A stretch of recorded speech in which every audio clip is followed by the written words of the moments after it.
इस मैदान में हमें कई बार अपील करने का मौका मिला है। विधानसभा का चुनाव रहे होंगे, आपके बीच में आने का मौका मिला है, लेकिन इस समय जब मैं आपके बीच में आया हूं और अपील करने आया हूं, उस समय आपको पहले चरण के चुनाव की हवा का पता लग गया होगा। आपसे दूर नहीं है जिला जहां पर वोट पड़े हैं। कहने को हर दल कुछ न कुछ कह रहा है, लेकिन पहले चरण के चुनाव से ही उत्तर प्रदेश का माहौल बदल गया है। ये बात मानते हो कि नहीं मानते, ये बताओ पहले। हमारे अलीगढ़ के लोग जानते होंगे, जिस चरण में चुनाव हुआ है, उस चरण के लोगों ने और खासकर किसान और नौजवानों ने और जिस तरीके से व्यापारियों ने साथ दिया है, भारतीय जनता पार्टी का सफाया हो चुका है। और ये बात इसलिए मानिए कि जैसे ही पहले चरण का चुनाव खत्म हुआ है, भारतीय जनता पार्टी के नेताओं की भाषा बदल गई है। भाषा बदल गई कि नहीं बदल गई? मुझे नहीं लगता कि यहां भारतीय जनता पार्टी का कोई बड़ा नेता आया था, और अगर आया होगा तो आप जानते होंगे कि कैसा कैसा झूठ बोला जा रहा है। उनके नेता जहां जा रहे हैं झूठ बोल रहे हैं, और झूठ इसलिए बोल रहे हैं, वो हुआ है भ्रष्टाचार और महंगाई। हमारे किसान जानते होंगे कि डबल इंजन की सरकार ने उन्हें हर चीज में किल्लत दे दी, परेशानी पैदा की, और इतना दुख और तकलीफ कभी किसान और गरीब को नहीं झेलनी पड़ी होगी जितनी इनकी डबल इंजन की सरकार में सामना करना पड़ रहा है। इनके नेता जहां जा रहे हैं वहां झूठ बोल रहे हैं। अगर उनका छोटा नेता है, अगर उनका कोई छोटा नेता है तो वो छोटा झूठ बोल रहा है, अगर थोड़ा बड़ा नेता है तो बड़ा झूठ बोल रहा है, और जो सबसे बड़ा नेता है वो सबसे बड़ा झूठ बोल रहा है। आज जिन जिन लोगों ने अखबार पढ़ा होगा, जिन जिन लोगों ने अखबार ध्यान से पढ़ा होगा, वो जानते होंगे कि एक गुजरात के व्यापारी करीबन 28 बैंकों का पैसा लेके भाग गए। ये पढ़ लिया कि नहीं पढ़ा? 28 बैंक के एक गुजरात के व्यापारी करीबन 28 बैंकों का पैसा लेके भाग गए। ये पढ़ लिया कि नहीं पढ़ा? 28 बैंकों का 22,000 करोड़ रुपया पैसा लेकर के भाग गए, और ये पहली बार नहीं भागे हैं। बताओ, जब जब कोई भागा है बैंकों का पैसा लेकर के, तो बताओ कहां का निकला है? ये बैंकों में पैसा किसी और का नहीं है, ये आपका और हमारा बैंकों में पैसा है। हम और आप लोग अगर पैसा लेने जाएंगे तो कहो हमें और आपको सब अपनी जमीन रखनी पड़ जाए, मकान रखने पड़ जाएं, तब बड़ी मुश्किल से बैंक से लोन मिलता है। लेकिन कमाल के लोग हैं ये बड़े बड़े उद्योगपति लोग, इन्हें पैसा मिल रहा है बैंकों से और इनको रखना कुछ नहीं पड़ता है। केवल हवाई जहाज की टिकट लेते हो और भाग। तो अगर 22,000 करोड़ एक उद्योगपति ले गया और अभी तक के हिसाब किताब लगा लो, कितने उद्योगपति पैसा लेकर के भागे होंगे। यह हाथरस और सिकंदराऊ का दूसरे चरण का चुनाव है, तीसरे चरण का चुनाव है, तीसरे चरण का चुनाव है, क्योंकि कल मैं दूसरे चरण वालों के बीच में था। आज तीसरे चरण वालों का चुनाव है, इसमें हमारा भी वोट पड़ना है। इसलिए आपसे हम विशेष निवेदन करने आए हैं हाथरस के लोगों से कि इस बार गठबंधन की मदद करो। गठबंधन सरकार बनाने जा रहा है और ये चुनाव कोई छोटा मोटा चुनाव नहीं है। ये चुनाव आपके भविष्य का चुनाव है। भविष्य कैसे बनेगा, ये उसका चुनाव है। ये लोकतंत्र को बचाने वाला चुनाव है और बाबा साहब ने जो हमें संविधान दिया है, उस संविधान को बचाने वाला भी चुनाव है। इसलिए आपकी जिम्मेदारी बड़ी बनती है। इस चुनाव में आप लोग साइकिल की मदद करो, जहां साइकिल चुनाव लड़ रही है, जहां हैंडपंप वाले लड़ रहे हैं, वह हैंडपंप की मदद करना। लेकिन आप लोगों ने देख लिया होगा पहले चरण का चुनाव, जब से साइकिल और हैंडपंप संग संग आई है, भारतीय जनता पार्टी का दरवाजा बंद कर दिया है। और जब मैं अलीगढ़ गया था तो अलीगढ़ वालों से मैंने कहा, इस बार भारतीय जनता पार्टी के दरवाजे पर बढ़िया ताला लगवा दो, जिससे कभी दोबारा उत्तर प्रदेश में ना आ पाए। हमारे किसान भाई जानते होंगे, उन्हें वादा किया था कि किसानों की आय दोगुनी हो जाएगी। जहां जहां हम गए हैं, किसानों से पूछा है कि बताओ किसान भाइयों, आपकी आय दोगुनी हो गई कि नहीं हो गई? ये किसानों के बेटे हैं, बताओ आय दोगुनी हो गई कि नहीं हो गई? यही बीजेपी ने कहा था कि नहीं कहा था? और अभी जब खाद लेने गए होगे आप लोग, तो बताओ खाद मिल पाई आपको कि नहीं मिल पाई? न खाद मिली, न कीटनाशक दवाई मिली, न डीएपी मिली। और अगर फसल आपने तैयार कर ली होगी तो उसकी कोई कीमत भी नहीं सरकार दे पाई। और ऊपर से कैसे कानून लागू हो रहे थे और कैसे कानून लागू हुए थे। 3 काले कानून लाए गए थे, 3 काले कानून लाए गए थे। किसानों ने विरोध किया, आंदोलन किया। हम बधाई देना चाहते हैं अपने किसान भाइयों को कि जिन्होंने संघर्ष कर करके सरकार को झुकाने का काम किया और सरकार को 3 काले कानून वापस लेने पड़ गए। लेकिन 700 किसान शहीद हुए हैं, 700 से ज्यादा किसान शहीद हुए हैं। किसी की मदद नहीं की भारतीय जनता पार्टी ने। 700 से ज्यादा किसान शहीद हुए हैं, किसी की मदद नहीं हुई। समाजवादी पार्टी ने तय किया है कि किसानों के याद में किसान स्मारक के साथ साथ जिन किसानों के परिवारों की जान गई है, किसानों की जान गई है, उन परिवारों को 25 लाख रुपए से मदद करने का काम समाजवादी सरकार में होगा। ये हम किसानों को सुविधाएं देने जा रहे हैं। और अपने छोटे किसान हैं, उन्हें डीएपी और खाद भी सरकार से फ्री दिलवाने का काम करेगी समाजवादी सरकार।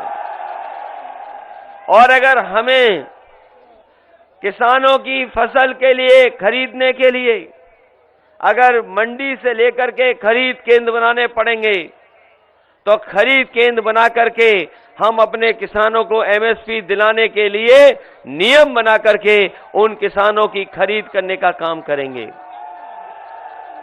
हमारा किसान तो है ही तकलीफ परेशानी में महंगाई से। यहां भी डीजल पेट्रोल महंगा हो गया होगा। बताओ महंगा हो गया कि नहीं हो गया? 100 के पार हो गया नहीं हो गया? यही बीजेपी वाले कह रहे थे कि हवाई चप्पल वाले हवाई जहाज में चलेंगे। जब से डीजल पेट्रोल महंगा हुआ है, हमारे गरीबों की गाड़ी नहीं चल पा रही, मोटरसाइकिल नहीं चल पा रही।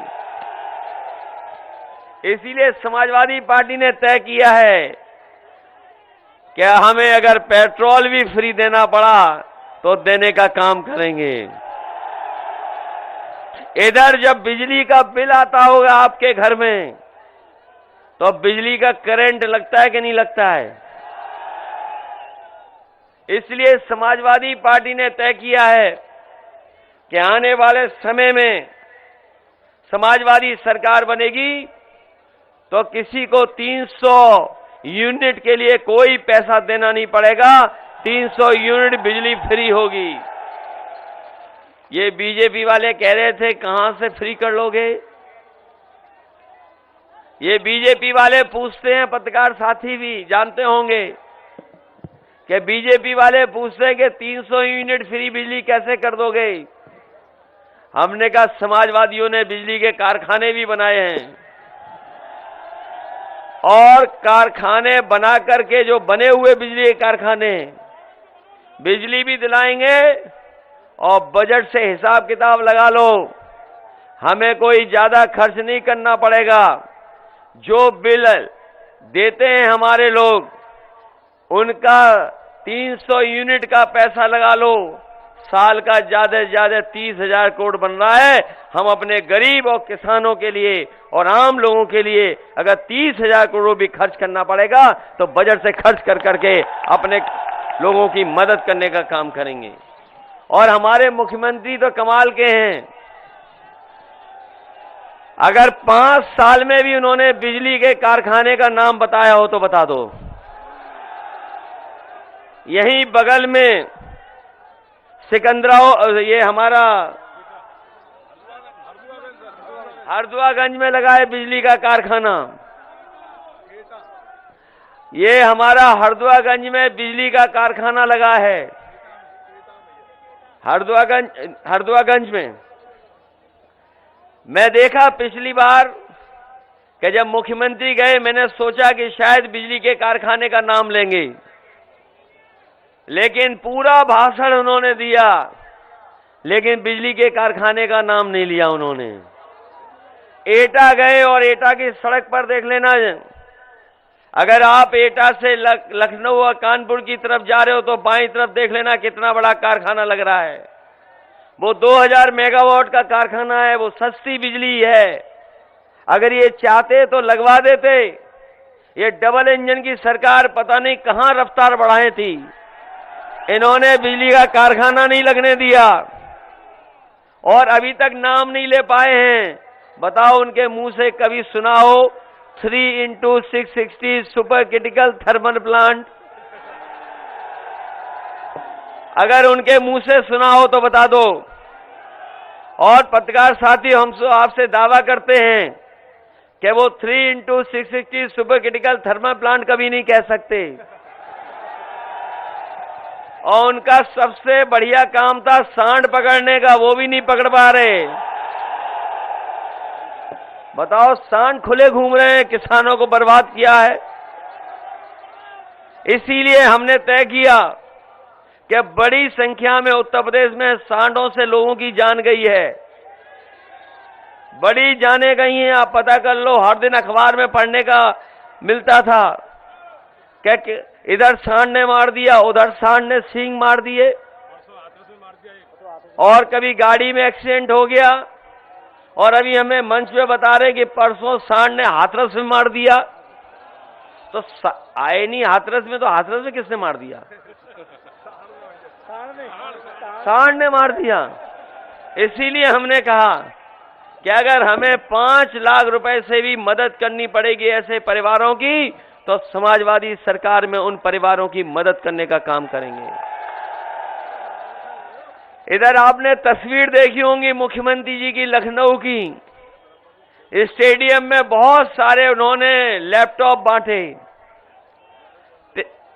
स्मार्टफोन बांट दिए, टैबलेट बांट दी। बताओ, हमारे हाथरस के नौजवानों किसको मिला है? किसी को मिला कि नहीं मिला? और इसलिए नहीं मिला क्योंकि हमारे बाबा मुख्यमंत्री उसको चलाना नहीं जानते। इधर तो हम देखते हैं हमारे गांव के लोग भी मोबाइल चलाने लगे हैं। आदरणीय रामजा सोहन जी भी चला लेते होंगे स्मार्टफोन, वो भी चला लेते हैं, लेकिन आपके बाबा मुख्यमंत्री नहीं चला पाते, इसीलिए नहीं मिला। और अब कह रहे हैं कि गर्मी निकाल देंगे, गर्मी निकाल देंगे। कभी आप फ्रिज ठीक कराने गए अपने कि नहीं गए? अगर फ्रिज ठीक कराना होता है तो कहते हैं कि कंप्रेसर खराब हो गया है इसलिए ठंडा नहीं कर रहा है। तो बताओ हमारे मुख्यमंत्री क्या कंप्रेसर है जो गर्मी निकाल देंगे?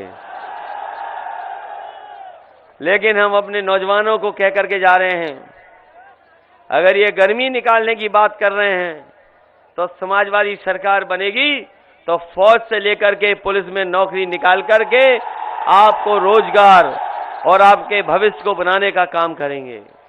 समाजवादी पार्टी ने तय किया है कि जितने भी खाली पद हैं, जितने भी खाली वैकेंसी हैं, उनको भरने का काम समाजवादी सरकार में होगा, जिससे नौजवानों को नौकरी और रोजगार मिल जाए। हमने देखा लखनऊ में ये बीएड वाले लोग न जाने कितना आंदोलन किए हैं, ये पिछले कितने वर्षों से भटक रहे हैं, ये भटक रहे, बीटीसी वाले भटक रहे, ये शिक्षा मित्रों को न जाने कितना अपमानित होना पड़ा, 69,000 वालों को न जाने कितनी बार लाठी खानी पड़ी, और रोजगार सेवक से लेकर के बहुत सारी ऐसी नौकरियां जिनको भारतीय जनता पार्टी ने जानबूझ करके उलझाने का काम किया। और उलझाने का इसलिए काम किया कि हमारे नौजवानों को नौकरी न मिल जाए। इसीलिए आपने देखा होगा समय समय पर इन्हें परीक्षा रद्द करनी पड़ी। न केवल परीक्षा रद्द हुई है, बल्कि ये सरकार ऐसी है कि कई बार इनका क्वेश्चन पेपर भी लीक हो गया, जिसकी वजह से परीक्षाएं नहीं हो पाई। इसलिए उस व्यवस्था को ठीक कर करके, और जितनी भी सरकारी नौकरियां खाली हैं, अभी अनुमान से लगभग 11 लाख नौकरियां खाली हैं, 11 की 11 लाख नौजवानों को देने का काम करेंगे, जिससे कम से कम उनका भविष्य बेहतर हो, आगे बढ़ सकें। न केवल नौकरी, बल्कि हमारे सरकारी कर्मचारी जानते होंगे कि बहुत दिनों से इनकी मांग थी कि पुरानी पेंशन बहाल हो। इस सरकार ने बहाल नहीं किया उनकी पेंशन को। समाजवादी पार्टी ने तय कर लिया है कि सरकार बनेगी तो पुरानी पेंशन को बहाल कर करके अपने कर्मचारियों को सुविधा देने का काम करेंगे। हाथरस और आसपास में जितने भी छोटे मोटे कारोबार हैं, चाहे दाल के प्लांट हों, चाहे गारमेंट्स के हों, और हींग तो ऐसी फेमस है कि अभी हमारे बंबई के मित्र ने बताया कि हींग वो हाथरस की और कासगंज ही ले रहे पिछले जाने कितने वर्षों से। अगर हींग के कारोबार के लिए हमें कोई विशेष मदद करनी पड़ेगी तो विदेश विशेष मदद कर करके, जिससे न केवल आपके आसपास कारोबार हो सके, अगर विदेश में भी संभावनाएं होंगी हींग की जाने की, तो वो सहूलियत और वो मदद करने का काम समाजवादी सरकार में होगा। आज अगर जनता को भरोसा है किसी पर, तो साइकिल चुनाव चिन्ह पर भरोसा है।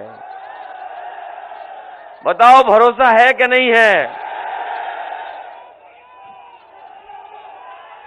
ये बहुत दिनों से यहां पर सीट नहीं निकली है,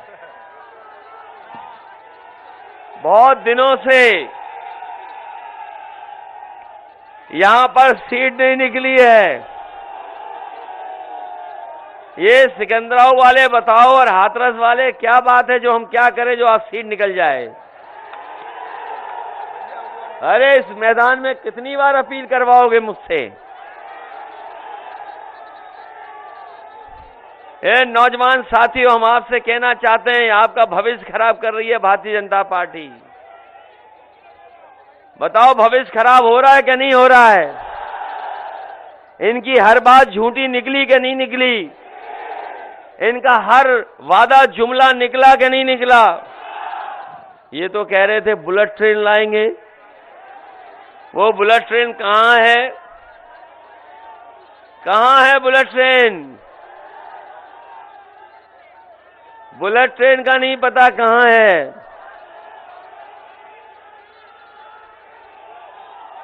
और कितने जुमले सुनाए इन्होंने अच्छे दिन वाले। और याद कीजिए, जब मैं पिछली बार आया था 2017 में, मैं इसी मंच पे आया था और मैंने नोटबंदी के बारे में कहा था कि ये रुपया काला सफेद नहीं होता, हमारा आपका लेन देन काला सफेद होता है। और बीजेपी के लोग कह रहे थे कि रुपया काला सफेद होता है। बताओ, नोटबंदी के बाद भ्रष्टाचार खत्म हो गया कि नहीं हो गया? भ्रष्टाचार डबल हो गया। समाजवादियों ने पुलिस को अच्छी गाड़ी दी थी, 100 नंबर गाड़ी भी दी, मोटरसाइकिल भी दी। वो इसलिए दी थी कि जिससे हमारे गरीब किसान और गांव में रहने वाले लोगों के साथ अगर कोई विवाद हो जाए, झगड़ा हो जाए, फोन करने पर पुलिस उनकी मदद के लिए पहुंच जाए। ये 100 नंबर का इंतजाम किया था। लेकिन 100 नंबर को जब से 112 किया है बाबा मुख्यमंत्री ने, तब से हमारी पुलिस कबाड़ा हो गई। पुलिस को न जाने क्या हो गया। और कोरोना के समय पर, बीमारी के समय पर अगर कोई मदद के लिए सामने आया तो एम्बुलेंस आई। ये वही एम्बुलेंस जो समाजवादियों की सरकार में बनी थी। एम्बुलेंस चलती रही। हम अपने एम्बुलेंस चलाने वाले जो ड्राइवर हैं उनकी भी समस्या का समाधान करेंगे, क्योंकि हमें याद है कि उत्तर प्रदेश में जिस समय महामारी आई, अगर किसी ने सबसे ज्यादा मदद की तो समाजवादी सरकार में जो शुरू हुई थी एम्बुलेंस, उसको चलाने का काम समाजवादियों ने किया। इधर वो कानून व्यवस्था को लेकर के बहुत कुछ कह रहे हैं। इसलिए समाजवादी पार्टी का मानना है, जहां 100 नंबर को बढ़ाना पड़ेगा, अगर हमें गाड़ी बढ़ानी पड़ेगी तो गाड़ी भी बढ़ाएंगे। अगर पुलिस फोर्स का मनोबल बढ़ाने के लिए हम लोगों को कोई बड़े फैसले लेने पड़ेंगे तो बड़े फैसले लेकर के हम आपको भरोसा दिलाते हैं कि कोई अपराधी होगा, कोई गुंडा होगा, कोई माफिया बदमाश होगा, वो बच करके नहीं निकल पाएगा। उसके खिलाफ कड़ी से कड़ी कार्रवाई होगी। लेकिन सोचिए, भारतीय जनता पार्टी की सरकार में क्या हो रहा है, क्या क्या हुआ है भारतीय जनता पार्टी की सरकार में। हाथरस से बेहतर कौन जानेगा। हाथरस की वो बहन वाली घटना कितनी बड़ी घटना थी, सोचिए। अगर आसपास अस्पताल होता, इलाज समय पर मिल जाता, तो शायद वो बहन जिंदा होती, वो हम लोगों को छोड़ करके नहीं जाती। लेकिन जब जान चली गई, बताओ, उसके परिवार के लोग चाहते थे कि दाह संस्कार वो खुद करें, लेकिन बताओ, भारतीय जनता पार्टी की सरकार में जबरदस्ती उस परिवार को अपमानित करने का काम हुआ था कि नहीं हुआ था? जबरदस्ती दाह संस्कार हुआ कि नहीं हुआ? मुझे याद है, रात में उस बहन के भाई से मेरी 1:30 बजे के लगभग बात हुई। उस भाई ने यह कहा कि हमारी आखिरी इच्छा यही है कि हम अपनी बहन के दाह संस्कार खुद कर लें, सवेरे कर लें। मैंने उसी समय जिलाधिकारी को मैसेज किया, फोन मिलाया, नहीं फोन उठाया। फोन नहीं उठाया उसने रात में 2 बजे के लगभग। मैंने उसे मैसेज किया, कहा कि ये आखिरी इच्छा है परिवार की, कम से कम आखिरी इच्छा पूरी कर दो। लेकिन ये भारतीय जनता पार्टी की सरकार ने उस परिवार के आखिरी इच्छा भी पूरी नहीं की। ये बताओ, ऐसी कानून व्यवस्था है। और एक आईपीएस फरार है उत्तर प्रदेश में। ये जानते हो कि नहीं जानते हो आप? एक आईपीएस फरार है, अभी तक नहीं पकड़ा गया है। और इसी उत्तर प्रदेश में बताओ, पुलिस कप्तान पिच बना रहे माफिया के लिए, और माफिया खुलेआम क्रिकेट खेल रहा है। ये है उत्तर प्रदेश। और ये बाबा जी जब सुबह निकलते हैं तो सोचिए क्या क्या कहते हुए निकलते हैं। आज अगर आंकड़े देखोगे देश के, अगर आंकड़े देखो देश के, जो एनसीआरबी के आंकड़े हैं, आप गूगल करके देख लो, सबके हाथ में है मोबाइल। आज सबसे ज्यादा असुरक्षित कहीं पर बहन बेटियां हैं तो वो उत्तर प्रदेश में हैं। अगर महिला आयोग में सबसे ज्यादा शिकायतें किसी प्रदेश से गई हैं तो वो उत्तर प्रदेश से गई हैं। सबसे ज्यादा कस्टोडियल डेथ अगर पुलिस की पिटाई से कहीं भी जान गई है तो उत्तर प्रदेश। और वो दिन कैसे भूल जाओगे कि एक कारोबारी गोरखपुर में कारोबार करने आया था, पुलिस के लोगों ने पीट पीट करके उसकी जान ले ली थी। ये है उत्तर प्रदेश जो भारतीय जनता पार्टी की सरकार में बना है। और न केवल ये, बल्कि लोकतंत्र की धज्जियां कैसे उड़ी हैं। ये जनता का चुनाव है, भारतीय जनता पार्टी नहीं बच पाएगी।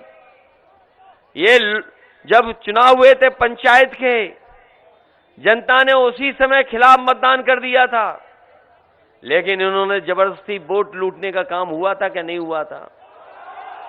जिला पंचायत रही हो, ब्लॉक प्रमुख ही रही हो, बताओ प्रशासन और पुलिस की ताकत पर वोट छीना क्या नहीं छीना। और न केवल यहां छीना गया, उत्तर प्रदेश ने सब वोट छीन लिया। और एक जगह लखीमपुर का आपको याद होगा, जहां पर बहन अपना फॉर्म भरने जा रही थी, उसके कपड़ों को छीनने का काम अगर किसी ने किया था तो यही भारतीय जनता पार्टी की सरकार में छीने गए थे। और ये जो लोग कानून व्यवस्था की बात कर रहे हैं, बताओ मंत्री पुत्र ने किसानों को कुचला के नहीं कुचला। कहीं दुनिया में ऐसा नहीं हुआ होगा जहां पर किसानों को जीप से कुचल दिया गया हो। यही भारतीय जनता पार्टी की सरकार में किसानों को कुचला गया। और फेक इनकाउंटर भी कहीं इतने नहीं हुए होंगे जितने भारतीय जनता पार्टी की सरकार में हुए हैं। इसलिए जहां भारतीय जनता पार्टी के लोग झांसा दे रहे हैं, झगड़ा लगाने की बात कर रहे हैं, झूठ बोल रहे हैं, वहीं समाजवादी लोग उत्तर प्रदेश को खुशहाली और तरक्की के रास्ते पे ले जाना चाहते हैं। इसलिए हम आपसे विशेष निवेदन करने आए हैं। हमारे समाजवादी पार्टी के दोनों प्रत्याशी यहां खड़े हैं। ये नौजवान प्रत्याशी हैं, पढ़े लिखे हैं, ये तो पढ़े लिखे हैं।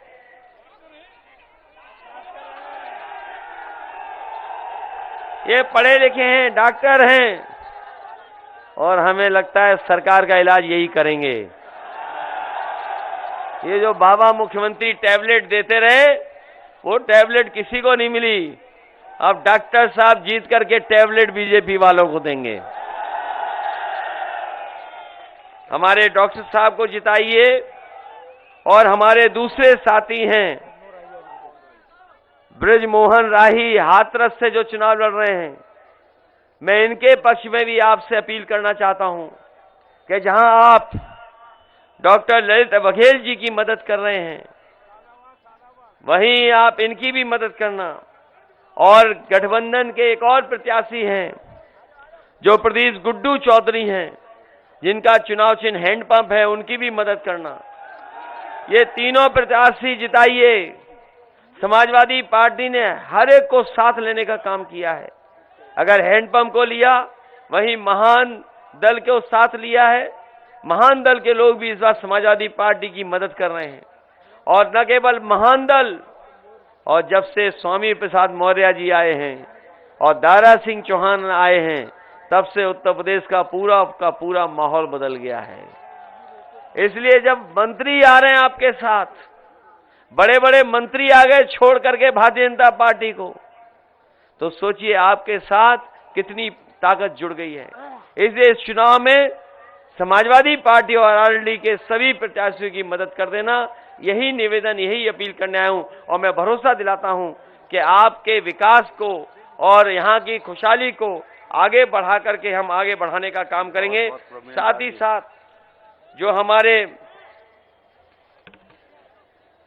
अहिरिया समाज के लोग हैं, कई वर्षों से वो लगातार लड़ाई लड़ रहे हैं अपने समाज की तमाम समस्या को लेकर के, अपने समाज को सम्मान दिलाने के लिए। ये भारतीय जनता पार्टी के लोग जातियों में भी झगड़ा कराते हैं। कभी कहते हैं ये जाति ज्यादा है, कभी कहते हैं ये जाति ज्यादा है। हम आपको भरोसा दिला के जा रहे हैं कि आने वाले समय में समाजवादी सरकार बनेगी तो 3 महीने के अंदर जाति जनगणना कर करके कौन जाति कितनी है उसकी संख्या बताने का काम भी हम समाजवादी लोग सरकार में करेंगे।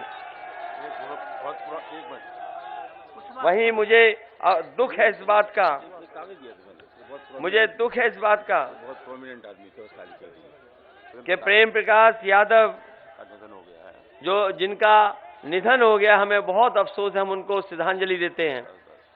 वहीं मैं ये उम्मीद करता हूं अपने सभी साथियों से जो मंच पर हैं, जो सामने हैं, कि ये चुनाव बहुत देश का सबसे बड़ा चुनाव होने जा रहा है। उत्तर प्रदेश का ये उत्तर प्रदेश का चुनाव सबसे बड़ा चुनाव है।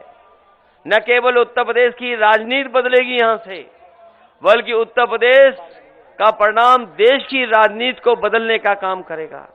ये चुनाव इसलिए भी जरूरी है कि यहां पर झूठे लोगों ने बहुत झूठे सपने दिखाए हैं। बताओ, झूठे सपने दिखाने वालों को सबक सिखाओगे कि नहीं सिखाओगे? और आपके भविष्य का चुनाव है, लोकतंत्र बचाने का चुनाव है, ये संविधान बचाने का चुनाव है, और अपने किसानों का मान सम्मान का भी चुनाव है, और अपने नौजवानों को रोजगार देने का भी चुनाव है। मुझे पूरी उम्मीद है कि साइकिल और गठबंधन के जितने भी प्रत्याशी हैं जिनका चुनाव हैंडपंप है, उन सब का आप सहयोग करेंगे, मदद करेंगे, एक एक वोट दे करके उन्हें ऐतिहासिक जीत दिलाएंगे। इन्हीं शब्दों के साथ आप सबका बहुत बहुत धन्यवाद और बहुत बहुत आभार प्रकट करता हूं। चलेंगे आपके साथ।